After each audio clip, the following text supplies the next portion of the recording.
인사 한 번만 나눠도 이렇게 분위기가 좋아지는 참 크리스마스 너무 좋은 것 같습니다. 앞에 화단, 이 화분들 보이세요?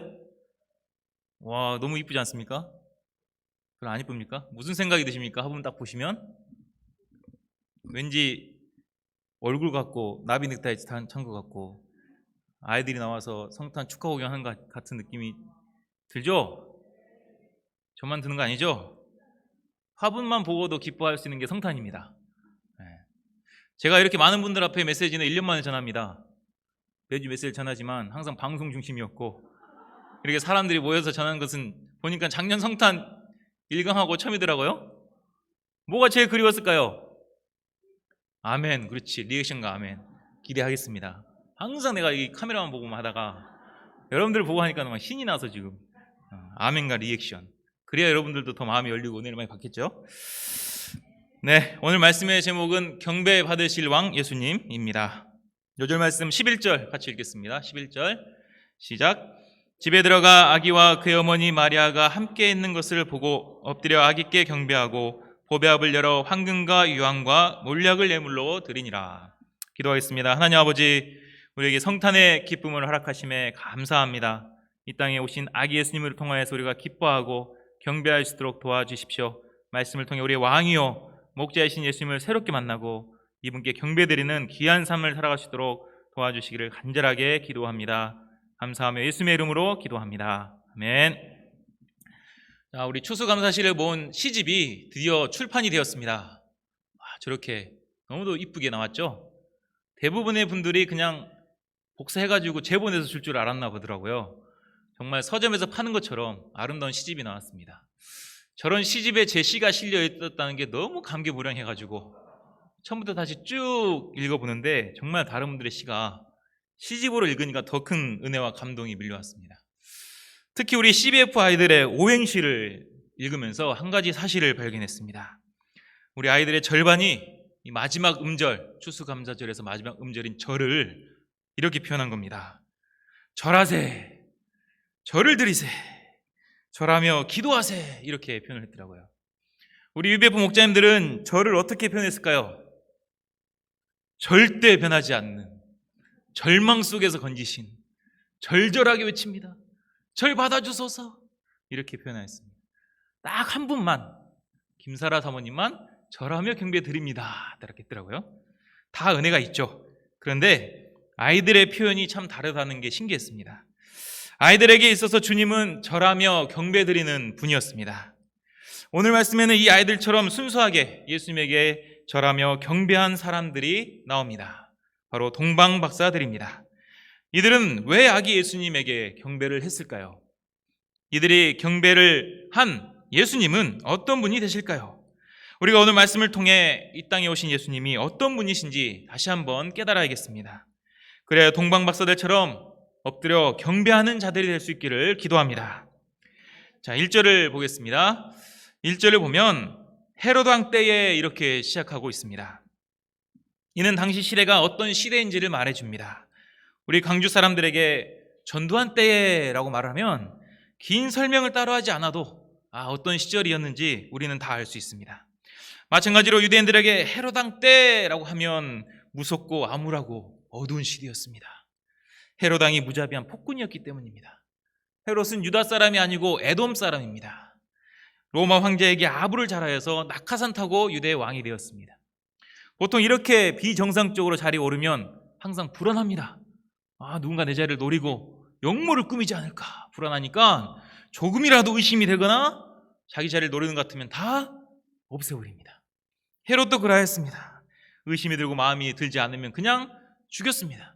심지어는 자기 아내도 죽이고 두 아들도 죽였습니다. 16절에 보면 예수님을 제거하고자 베들레헴 지경에 있는 2살 아래의 사내 아이들을 모조리 죽였습니다. 이런 악한 왕 아래에 있는 백성들은 얼마나 괴로웠겠습니까? 소망이 보이지 않는 가장 어둡고 암울한 시대였습니다. 오늘날 우리는 어떤 시대를 살고 있나요? 코로나 때에 살고 있습니다. 먼 훗날 코로나 때에 그러면 긴 설명을 하지 않아도 정말 어둡고 암울하고 힘든 시절이었지, 이렇게 생각할 것입니다. 위드 코로나를 시작하면서 이제 회복이 되나 싶더니 변이 바이러스를 타고 다시 불길처럼 번져서 확진자 수는 연일 최고치를 경신하고 있습니다. 도무지 끝날 기미가 보이지 않는 시대 속에서 사람들의 마음도 심히 어두워지고 있습니다. 저는 지난주 화요일에 보건소에서 코로나 검사를 받으라는 문자를 받았습니다. 제가 갔던 카페에 확진자가 있었다는 것입니다. 저는 가서 검사를 받고 나오는데 그 검사해 주신 분이 결과 나올 때까지 절대 집 밖으로 나오지 마세요, 이렇게 말을 하니까 마음에 심히 두려움이 찾아왔습니다. 야, 코로나에 걸리게 되면 아픈 건 둘째치고 나 때문에 교회가 폐쇄되면 어떡하지? 성탄 예배가 코앞인데 나 때문에 성탄 예배를 못 드리면 이 수많은 원망들은 내가 어떻게 감당할 것인가? 이런 생각이 밤에 한숨도 자지 못하고 교육자하고 막 합심기도 하고 정말 두려웠습니다. 이 시대는 이렇게 사람들에게 두려움을 심는구나 알 수가 있었습니다. 사탄은 이런 시대를 이용해가지고 사람들의 마음을 심히 어둡게 합니다. 삶의 소망도 잃게 하고 우울하게 만들고 여러 가지 현실 문제 앞에서 좌절하게 합니다. 교황이 이런 말을 했다고 합니다. 우리는 인류 역사상 가장 어두운 시대를 살고 있다. 이 말이 맞을지도 모릅니다. 우리는 어찌 보면 가장 어두운 시대를 살고 있습니다. 그런데 이렇게 가장 어두울 때에 누가 오셨습니까? 1절 상반절을 읽어보겠습니다. 시작. 헤롯 왕 때에 예수께서 유대 베들레헴에서 나심해 예수님께서 이 땅에 태어나셨습니다. 요한복음 1장 9절은 말합니다. 참 빛, 곧 세상에 와서 각 사람에게 비추는 빛이 있었나니. 가장 어두울 때 예수님은 온 세상을 환하게 비추는 빛으로 오셨습니다. 오늘날에도 빛으로 오셔서 우리의 어두운 내면을 환하게 밝혀주고자 하십니다.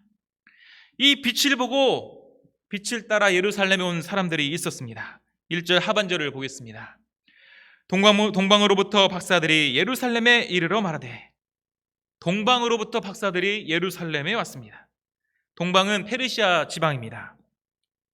페르시아의 수도인 수산에서 예루살렘까지 거리를 제가 구글맵으로 저렇게 측정을 해봤습니다. 직접 1574km가 나왔습니다. 세상 너무 좋아졌죠? 점두개 딱딱 찍으면 거리가 나와요. 옛날에 말만 들었잖아요. 어느 정도 거리지? 몰랐는데 딱 보니까 1574km, 너무 먼 길이었습니다. 이렇게 먼 길을 낙타를 타거나 걸어서 왔으니 몇 달이 걸렸을 것입니다. 길도 얼마나 험했겠습니까? 산도 넘어야 하고 물도 건너야 하고 사막도 지나야 했습니다. 강도나 맹수, 풍토병의 위협도 있었습니다. 발도 다 부르텄을 것이고 몸은 녹초가 되었을 것입니다. 왜 이렇게 고생하면서까지, 왜? 자는 사람이 있어요. 왜 이렇게 고생하면서까지 예루살렘에 온 이유가 무엇입니까? 2절을 같이 한번 읽어보겠습니다. 2절 시작. 유대인의 왕으로 나신 이가 어디 계시냐? 우리가 동방에서 그의 별을 보고 그에게 경배하러 왔노라 하니. 동방박사들이 이렇게 고생하면서 예루살렘에 온 이유는 유대인의 왕을 만나 경배하기 위함이었습니다. 유대인의 왕이 누구입니까? 헤롯입니까? 그럼 유대인의 왕이 어디 있습니까? 하면 헤롯이 손들고 나와서 나 여기 있어 해야 될 것 같은데, 헤롯은 이 말을 듣고는 종교 지도자들 모았습니다. 그럼 이렇게 물어봤습니다. 그리스도가 어디서 나냐? 이렇게 물어봤습니다. 유대인의 왕을 물었는데 그리스도에 대해서 물었으니 헤롯도 유대인의 왕이 누구인지는 알고 있었습니다. 동방박사들이 찾는 유대인의 왕은 바로 메시아 그리스도였습니다. 이스라엘에서 멀리 떨어진 곳에서 살던 동방박사들이 이 메시아 그리스도에 대해서 어떻게 알고 있었을까요?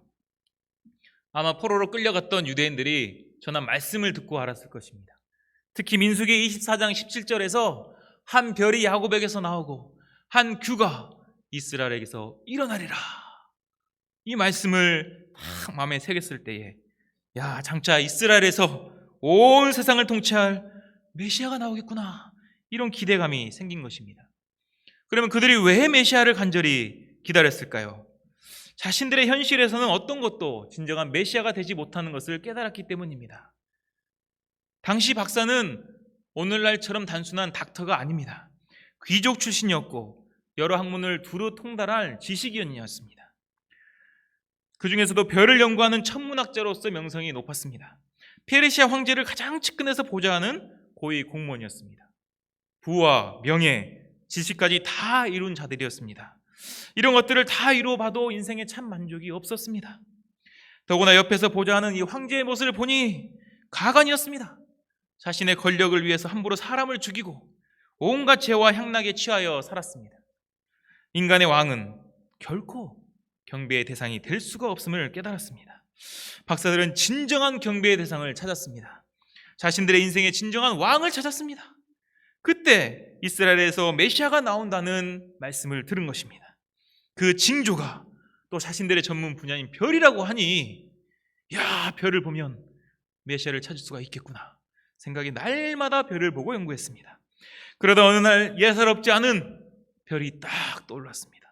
분명 메시아를 상징하는 별이었습니다.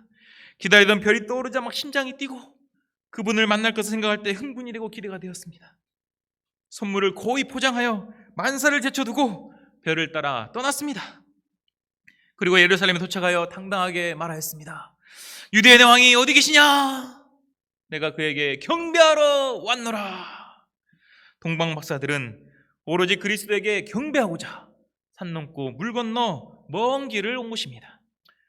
우리는 이런 동방 박사의 모습을 보면서 이렇게 생각할 수 있습니다. 아이고, 무슨 경배를 하려고 저렇게까지 하나?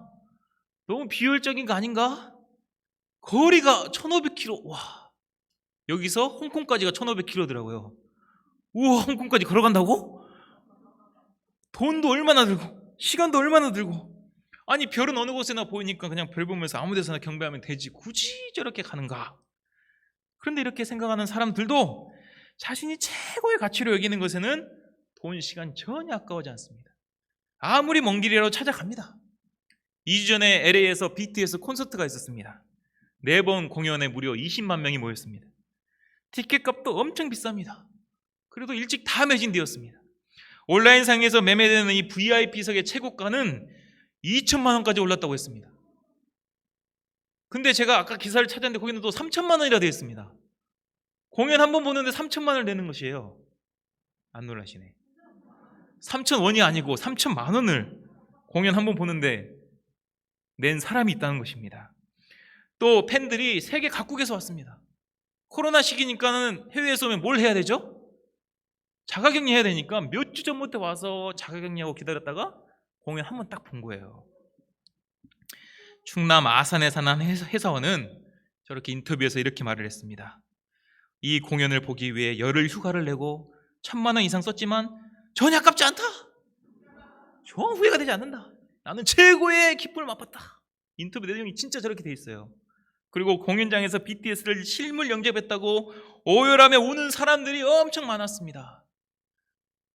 이들이 BTS를 만나는데 사용된 시간과 물질은 동방박사 쩌리 가라입니다. 어마어마합니다. 하지만 그들은 전혀 아까워하지 않습니다. 오히려 자랑스럽게 생각합니다. 그들에게 있어서 BTS는 경배의 대상이기 때문입니다. BTS가 세계적인 가수인 것은 맞습니다. 때로는 저도 보면서 와, 이거 좀 뿌듯합니다. 야, 우리나라에 저런 가수가 있다니. 하지만 한낱 인간이고 또 죄인입니다. 경배의 대상이 될 수가 없는 것입니다. 그들이 해주는 것은 춤과 노래로 잠깐의 즐거움을 주는 것이고, 그마저도 내가 트로트를 좋아하면 나하고 맞지 않으니까 싫어합니다. 이런 인기가 영원히 지속되지도 않습니다. 내가 아무리 돈, 시간 써서 경배를 한들 그들은 내가 누군지 전혀 모릅니다. 경배의 대상이 될 수 없는 사람에게도 사람들은 이렇게 경배를 하고 있습니다. 사람뿐만 아니라 돈이든 명예이든 겉으로 보기에 화려한 것이면 그 앞에 무릎을 꿇고 경배하는 경우가 많습니다. 이를 볼 때 사람들은 누구나 자신만의 경배의 대상을 항상 찾고 있습니다. 경배하면서 기쁨과 만족을 맛보는 것입니다. 그러면 누구를 경배하느냐가 문제입니다. 내가 누구를 경배하는가? 풀의 꽃과 같이 금방 시들어버리고 나에게 결국 실망만 주는 것을 경배할 것인가? 아니면 영원히 사라지지 않고 나에게 절대 실망을 주지 않는 분, 나에게 생명을 주시고 온 세상을 통치하는 영원한 왕을 경배할 것인가? 동방박사들은 진정한 이 경배의 대상을 찾은 것입니다. 그분에게 경배를 드리기 위해서라면 몇 달이 걸리든 얼마나 많은 물질을 사용하든 전혀 아깝지 않았습니다. 오히려 기쁨이 충만하고 내면에는 참 만족이 흘러 넘쳤습니다. 그런데 헤롯 왕과 예루살렘 사람들은 어떠했습니까? 3절을 보겠습니다. 그들은 소동하였습니다. 영어로 보니 disturbed, 마음이 어지러웠다, 불안하였다, 이런 뜻입니다. 헤롯은 자기가 왕인데 다른 왕이 나타났다니까 소동할 수 있습니다.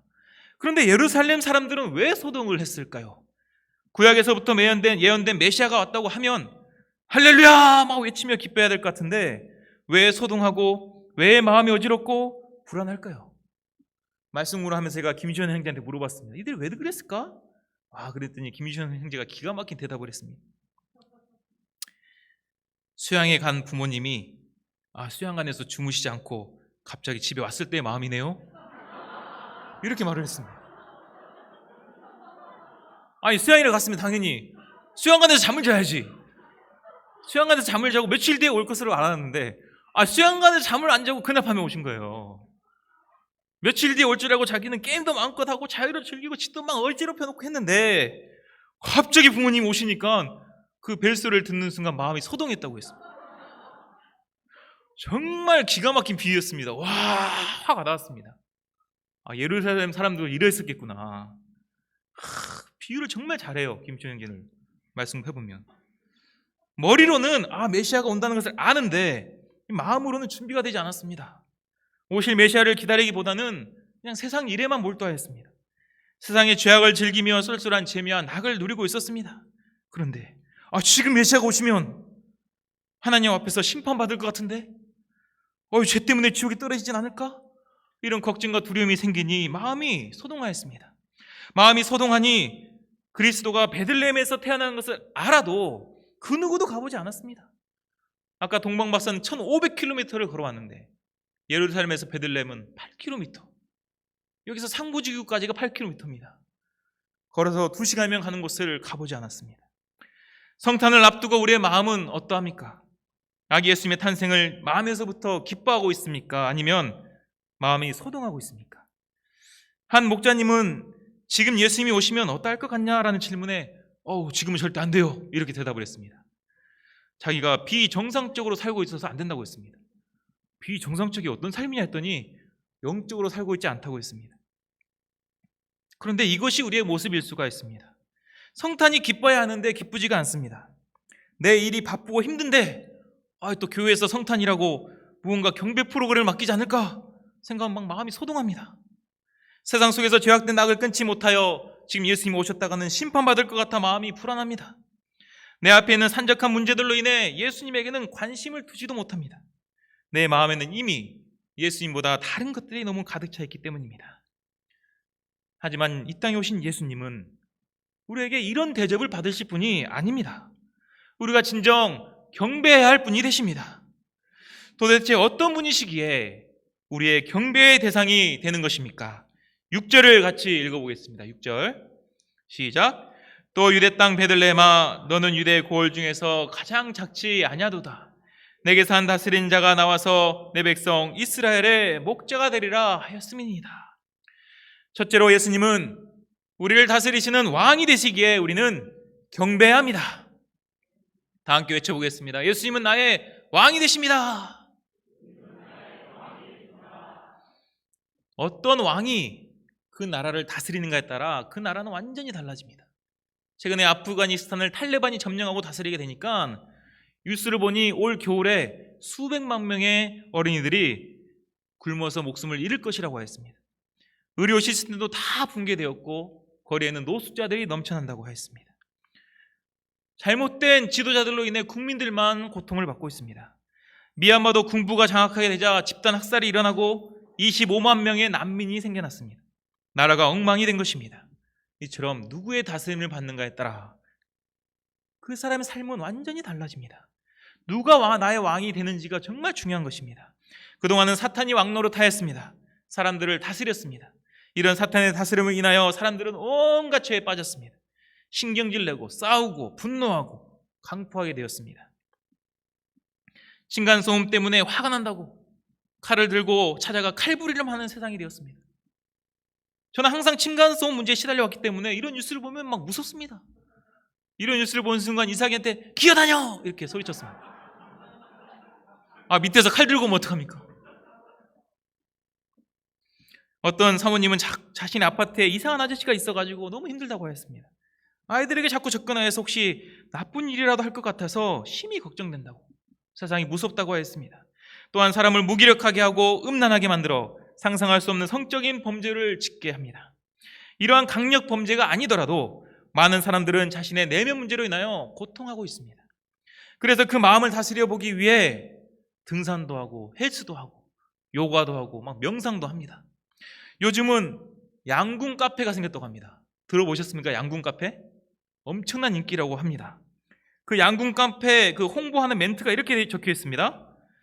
잡념이 많거나 마음이 심란하면 양궁을 한번 쏴보세요. 마음을 다스리는데 정말 좋은 취미예요. 이렇게 써 있습니다. 야, 마음을 다스리는데 정말 좋답니다. 정말 그럴까요? 쐈는데 계속 안 맞으면 얼마나 화가 나겠습니까? 마음을 다스리러 갔다가 화병만 키울 수도 있습니다. 인간은 근본적으로 타락했기 때문에 스스로는 그 마음을 컨트롤할 수가 없습니다. 그래서 누군가 나의 마음을 올바르게 다스려 주기를 항상 원하고 기다리고 있는 것입니다. 그런데 예수님께서 우리를 다스리러 이 땅에 오신 것입니다. 우리를 다스리신다는 것은 이미 우리를 다스리고 있던 이 사탄의 세력들을 다 몰아내 주신다는 것입니다. 거라사 광인에게 있던 떼귀신을 다 먼저 쫓아내 주셨듯이 우리 안에 있는 악한 세력들도 다 몰아내 주십니다. 그리고는 우리를 직접 다스려 주십니다. 우리가 너무 잘 아는 찬양 중에 이런 찬양 있지 않습니까? 주 다스리네, 주 다스리네, 주 다스리네, 온 땅 기뻐해, 온 땅 기뻐해, 온 땅 기뻐해, 만백성 기뻐하라, 주 다스리네. 이제부터 중요해요. 같이 불러야 돼. 이제부터. 주님 나라 임했네, 모든 적 불태우네, 악한 세력은 녹네, 주님의 임재 앞에, 주님의 임재 앞에. 모든 적을 어떻게 하신다고요? 불태운다고. 모든 적 불태우네, 모든 악한 세력은 녹네. 이게 주님이 오셔서 다시 이럴 때 나타나는 현상입니다. 우리의 죄의 소욕을 물리쳐 주시고 내 마음에 거룩한 소원을 심어 주십니다. 거룩과 성결로 열매 맺는 인생을 살게 하십니다. 더 이상 사탄에게 패배하고 절망하며 자포자기하는 무기력한 인생이 아니라 힘차고 파이팅 넘치는 인생, 넉넉히 승리하는 인생을 살게 하십니다.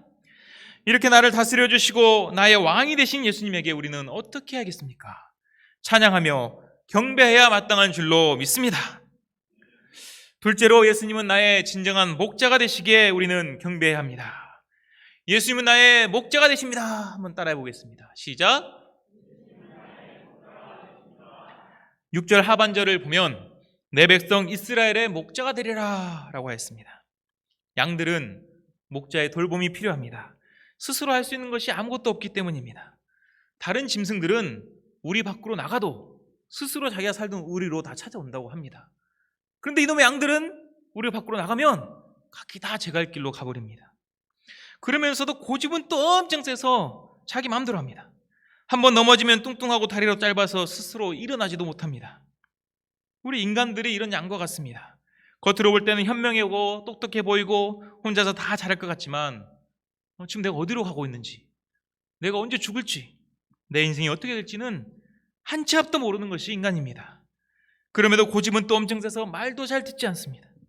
이런 우리에게 목자는 살아가는 데 있어서 필수입니다. 목자가 없으면 살 수가 없습니다. 그런데 예수님께서 나의 목자가 되시기 위하여 이 땅에 오신 것입니다. 연약한 나를 돌봐주시기 위해 오셨습니다. 나를 푸른 초장과 실만한 물가로 인도하시기 위하여 오셨습니다. 어제 정혜스더 선교사님 천국 환송 예배에서 안마리아 선교사님이 여호와는 나의 목자시니 이런 특송을 하셨습니다. 보신 분들은 아시겠지만 마음을 다해 부르시는 저 모습에 정말 큰 은혜와 감동을 받았습니다. 미국에서 하시는데도 한국말로 부르셔서 더 큰 은혜가 되었습니다. 여호와는 나의 목자시니 내게 부족함이 없으리로다. 나로 하여금 푸른 초장 인도하시며 잔잔한 물가로 인도하시도다. 이 찬양 가사처럼 예수님이 나의 목자가 되실 때 우리는 부족함이 없습니다. 왜 그렇습니까? 나의 목자이신 예수님이 천지를 창조하신 분이시기 때문에 부족함이 없는 것입니다. 나를 가장 잘 아시고 나를 베스트의 길로 인도하시기 때문입니다. 나의 장단점을 또 가능성을 누구보다 잘 아시고 나를 제대로 키워주시기 때문입니다.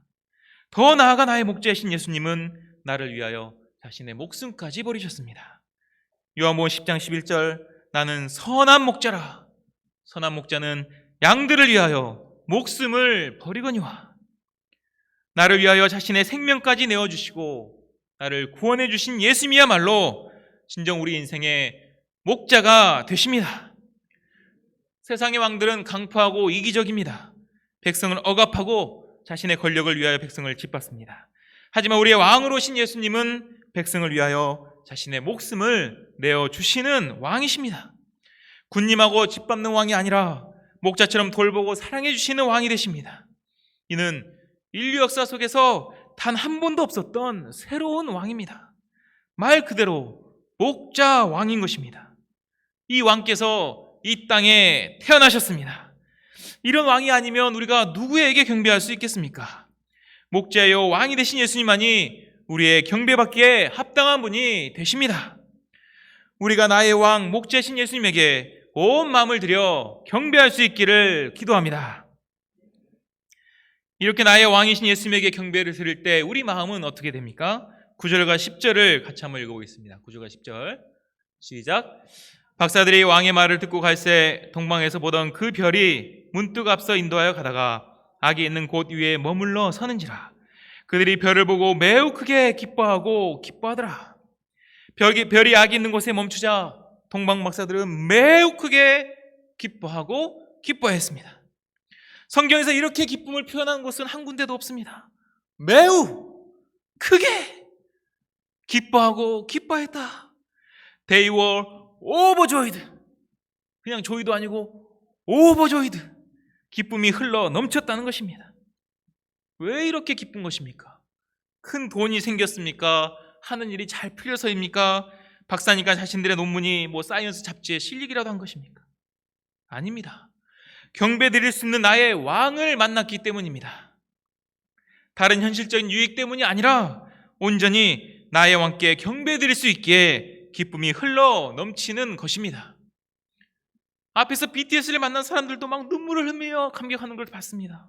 하물며 나의 진정한 왕이신 그 예수님을 만난 기쁨은 어때야겠습니까? 정말 말로 표현할 수 없는 오버조이드 기쁨이 흘러 넘쳐야 합니다. 11절을 읽겠습니다. 11절 시작. 집에 들어가 아기와 그의 어머니 마리아가 함께 있는 것을 보고 엎드려 아기께 경배하고 고배합을 열어 황금과 유황과 몰약을 예물로 드리니라. 그들은 기쁨만 만끽하고 끝나지 않았습니다. 집에 들어가 아기 예수님에게 경배하였습니다. 어떻게 경배하였습니까? 엎드려 경배했다고 했습니다. 나이가 지긋이 든 동방박사들이 이제 막 태어난 갓난아기에게 절을 한 것입니다. 이는 최고의 존경의 표시였습니다. 나의 모든 것을 내어드리겠다는 결단이었고 예수님을 진정 나의 왕으로 영접한다는 충성의 표시였습니다. 그리고는 준비한 예물인 황금과 유황과 몰약을 드렸습니다. 이는 당시 왕에게 바치는 가장 귀한 물건들이었습니다. 나의 가장 귀한 것을 예수님께 드려 경배하겠다는 표시였습니다. 예수님에게 경배하고 나의 것을 드리는 삶이 진정 기쁨이 충만한 삶입니다. 내가 경배하고 드리면 손해볼 것 같지만 그렇지 않습니다. 기쁨이 넘치고 별 대신 예수님처럼 그 사람도 이 세상을 밝게 비추는 별이 됩니다. 어제 정예스더 선교사님 천국 환송 예배를 드리며 정말 많은 은혜를 받았습니다. 저는 10년 전 아프리카 수양에 갔을 때 처음 이분을 배웠습니다. 그때도 딱 드는 생각이 어떻게 저렇게 아름다운 미소를 가지고 계실까? 제가 앞에서 직접 찍은 사진이거든요. 항상 저 표정을 가지고 계셨습니다. 한 번도 인상을 쓰시거나 무표정한 적이 본 적이 없습니다. 어떻게 저렇게 아름다운 미소를 가지고 계실까 궁금했습니다. 근데 저는 이분의 삶을 보면서 살아온 삶을 보면서 왜 이렇게 별과 같이 빛나는 미소를 가지고 있는지 알 수가 있었습니다. 평생 동안 별 대신은 예수님만 바라보았기 때문입니다. 예수님께 삶의 모든 것을 드려 진심으로 경배했기 때문입니다. 광주에서 초기 UBF 역사를 닦으시고 시카고에서 초기 선교 역사를 이루셨습니다. 70이 되셔서도 우간다의 실버 선교사로 가셔서 일주일에 12팀씩 일대를 하셨습니다. 이분이 계실 때 예배 숫자도 배가가 되었다고 했습니다. 정말 우연인지 몰라도 이 번호 양식책에는 이분이 소천하신 날 바로 앞에 이분의 라이프 소감이 실려 있습니다.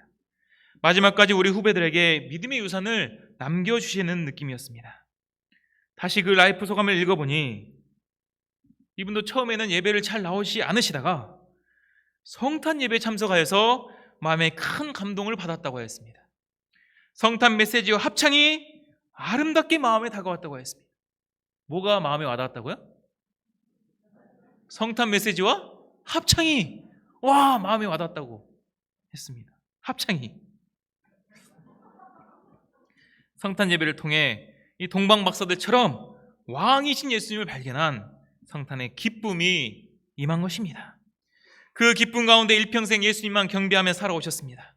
안요셉 선교사님은 추도사를 하시면서 이런 말씀을 하셨습니다. 에스더를 스페인어로 에스텔라라고 하는데 이 뜻은 별이다, 이렇게 말씀하셨습니다. 별 대신 예수님을 경배하며 본인의 인생 전부를 들이며 사셨을 때에 진정 세상을 밝히는 별이 되신 것입니다. 저는 어제 예배를 드리면서 깜짝 놀란 사실이 있었습니다. 이분의 본명이 최정한이었다는 것입니다. 우리 교회에 최정한 목자님이 있는데 그러면서 오버랩이 됐습니다. 정한 목자님 저와 친구이기 때문에 양 때보다 봤거든요. 양 때 얼굴은 뭐 말 안 해도 심란했습니다. 근데 지금 보면 어느새 별과 같이 환하게 밝혀져 있습니다. 특히 올해는 CBF 교장에서 그런지 아이처럼 순수해서 정말 은혜가 되고 얼굴이 밝아진 것을 볼 수가 있습니다. 이분도 장차 정예스더 선교사님처럼 온 세상을 밝히는, 아름답게 밝히는 별이 될 줄로 믿습니다. 이분들뿐만 아니라 우리도 왕 대신 예수님께 경배할 때에 우리 안에 기쁨이 충만해지고 별과 같이 얼굴이 해같이 밝아지게 됩니다. 기쁨 가운데 나의 가장 귀한 것을 드리는 삶을 살게 되는 것입니다. 우리도 예수님을 처음 만났을 때에는 감격과 기쁨이 있었습니다. 나를 죄와 사망에서 건져주시고 의와 평강으로 다스리시며 나의 목자가 되신 예수님으로 인하여 기쁨이 충만했었습니다. 나를 다스려주신 예수님을 만나 감격했기 때문에 지금까지 우리는 그 별을 보고 따라온 것입니다. 하지만 세상의 염려와 근심, 직장과 자녀, 양들 문제로 인해 이 별이 보이지 않을 때가 있습니다. 별보다 현실 문제만 보여서 답답하기도 합니다. 하지만 별은 절대 사라지지 않습니다. 먹구름이 끼어 보이지 않을 뿐입니다. 2021년 성탄에도 예수님은 우리를 다스리는 이 잘못된 세력을 물리쳐 주시고자 이 땅에 오십니다. 그리고 나를 다시 새롭게 하시고 의와 진리와 사랑과 은혜로 다스려 주십니다. 그러면 우리가 먹구름을 몰아내고 다시 고개를 들어 별을 바라봐야겠습니다. 성탄을 맞이하며 다른 모든 것을 내려놓고 순수한 마음으로 별을 바라보고 경배하며 우리 안에 기쁨이 충만할 수 있기를 기도합니다. 제가 초등학교 시절에 좋아했던 노래가 있습니다. 저 별은 나의 별, 저 별은 너의 별, 밤하늘에 반짝인 눈동자. 아시죠? 모르십니까? 엄청 유명한 노래인데. 밤하늘의 별을 보면서 이 노래를 많이 불렀습니다. 부르면서 이런 생각을 했습니다. 하늘의 별들은 보이는데 내 인생의 별은 보이지 않구나, 이런 생각을 했습니다. 가난하고 어머니가 계시지 않는 현실 속에서 제 인생은 칠흑같이 어두웠습니다. 소망이 없으니 무기력하였습니다. 어려서부터 부모님의 보살핌도 받지 못하고 학교 선생님도 저에게 별 관심이 없으니 그냥 세상에서 방치된 것 같았습니다. 아무도 관심도 없고 인생은 혼자라는 생각에 외롭게 지냈습니다. 그때 이 사탄이 제 마음을 다스리기 시작하였습니다. 정욕에 빠져 몸과 마음을 더럽히게 하였습니다. 운명주의와 허무주의의 세력으로 인생을 자꾸 쉽게 포기하도록 유혹하였습니다. 앞이 보이지 않는 캄캄한 인생이었습니다. 이렇게 어두운 저에게 빛 대신 예수님이 찾아오셨습니다. 마치 가장 어두울 때 이 땅에 오신 것처럼 칠흑같이 어두운 제 마음에 오셔서 제 마음을 다스려 주셨습니다. 정욕과 세상 제약들을 몰아내시고 또 운명주의와 허무주의의 세력을 다 없애버리셨습니다. 그리고는 의와 평강으로 제 마음을 다스려 주셨습니다. 보이지 않던 제 인생에 별이 떠오른 것입니다. 그 별을 볼 때 제 마음에도 기쁨이 충만하였습니다. 그 후로 제 인터넷의 모든 아이디는 조이풀 셰비 되었습니다. 그 전에는 아이몽키였습니다. 원숭이를 닮았다 해가지고 나는 원숭이다, 아이몽키. 근데 별을 본 후로 조이풀 쉐프로 바뀌었습니다. 기뻐하자, 이게 인생의 모토가 되었습니다. 이러한 양이었지만 전승기 목자와 함께 광주연합 성탄 연극에도 기쁨으로 참여했습니다. 배역은 주인공 옆 테이블의 술친구 1, 2, 동방박사 1, 2, 무리들 1, 2, 1인 3역이었지만 대사는 한마디도 없는 엑스트라였습니다. 그래도 너무 기뻐서 기쁨으로 소화했습니다. 전승기 목자는 이를 발판 삼아 2년 뒤에는 성탄 연극 주인공 덕구가 되어 UBF 연극계의 스타가 되었습니다. 저는 서리 소문 없이 사라졌습니다. 연극계에서는 저는 사라졌습니다. 장막에서는 팀원들과 함께 BOT라는 밴드를 결성했습니다. BTS랑 비슷하죠. BOT, Brothers of Tent, 장막의 아이들.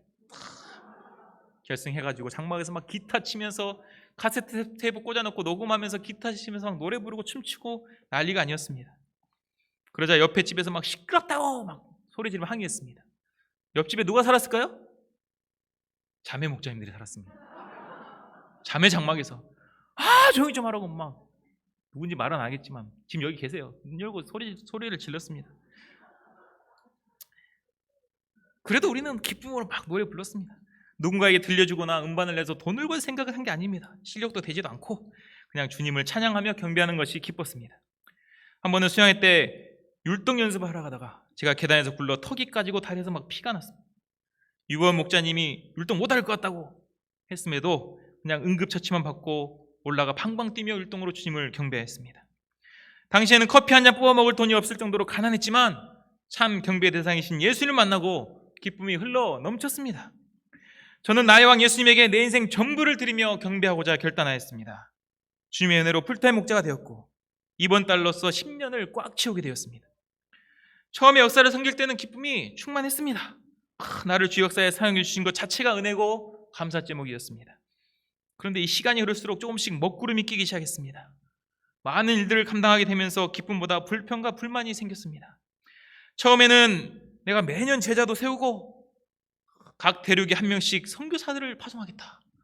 그래서 나중에 은퇴 후에는 각 대륙을 돌면서 이렇게 그런 걸 꿈꿨습니다. 10년이 지난 지금 보이는 열매가 별로 없자 목자로서 자격이 없는 것 같아 힘들었습니다. 코로나로 인해 역사 섬기기가 더 어려워지고 학생 제자들이 잘 세워지지 않으니 점점 한계적인 생각도 들었습니다. 배워본 적도 없는 방송일을 섬기게 되면서 무엇 하나라도 잘못된 날에는 내 마음이 심히 소동하였습니다. 내가 역사를 망친 것 같다며 밤에 잠도 못 이루기도 하였습니다. 먹구름이 끼자 별이 보이지 않고 별이 보이지 않으니 기쁨이 사라졌습니다. 성탄이 다가와도 마음에 기쁨이 없이 이번 성탄 어떻게 무사히 잘 넘길까? 경배 프로그램은 어떻게 준비할 것인가만 생각하였습니다.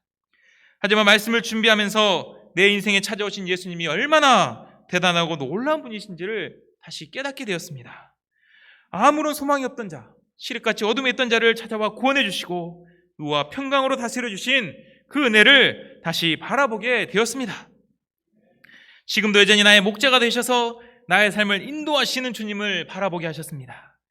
특히 지난주 스텝스 향에서 주님은 말씀으로 제 먹구름을 물러가게 하셨습니다. 디모데후서 1장 9절 말씀이 마음에 딱 꽂히게 하셨습니다.